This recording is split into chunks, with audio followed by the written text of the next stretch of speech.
د بنده په حقوقو کې یو بدترین حق دا هم په نظر راځي چې یو انسان د بل انسان په ځمکه باندې ناحقه قبضه کوي.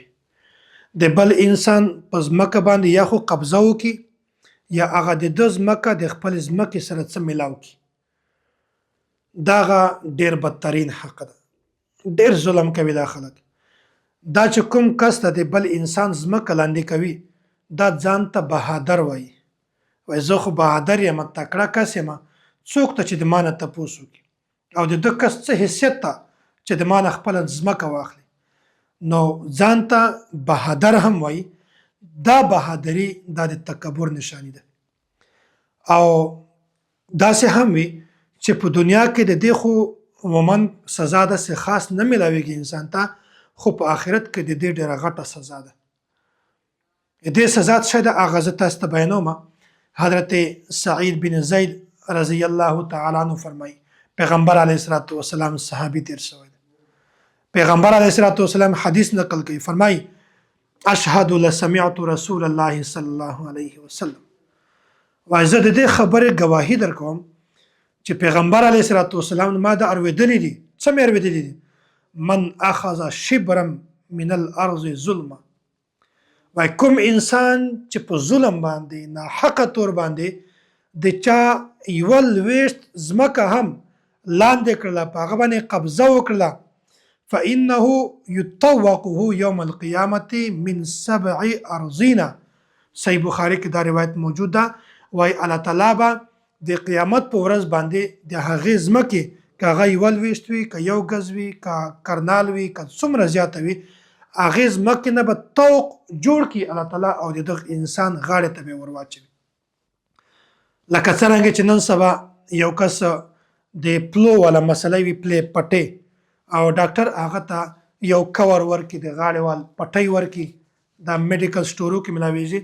بیا ډاکټر هغه پټۍ ورکړي، د پټۍ لګولو د وجې نه انسان دی خوا هم نشي کتلی، بالکل د ده غاړه بالکل جم شي. د علاج دپاره ورکوي، د هغې څه وزن هم نه وي، خو بیا هم په انسان باندې بوج وي.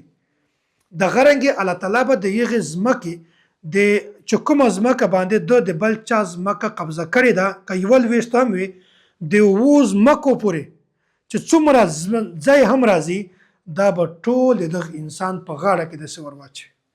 لکه یو انسان چې بل انسان غاړې ته هار ور اچوي، داسې به د ده غاړې ته داسې توق ور واچوي او همیشه به هغه د ته په غاړه کوي، په دې مصیبت کې، په دې ذلت کې به مبتلا وي. نو په کار ده چې خپل داسې ظلم کله هم نه وکړو.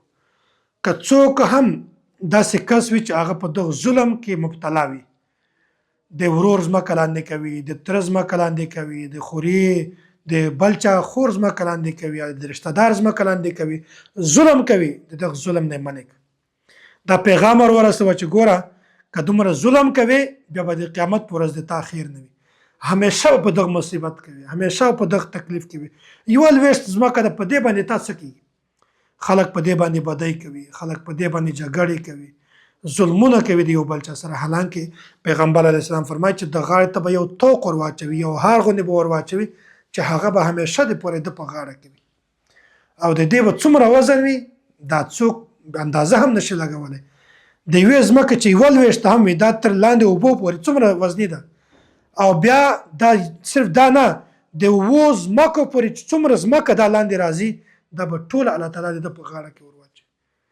نو څومره بدترینه انسان هغه انسان ده چې هغه د بل انسان په ځمکه باندې قبضه کوي، بل انسان په ځمکه باندې ناجایزه طور باندې په ظلمن د هغه په ځمکه باندې قبضه کوي.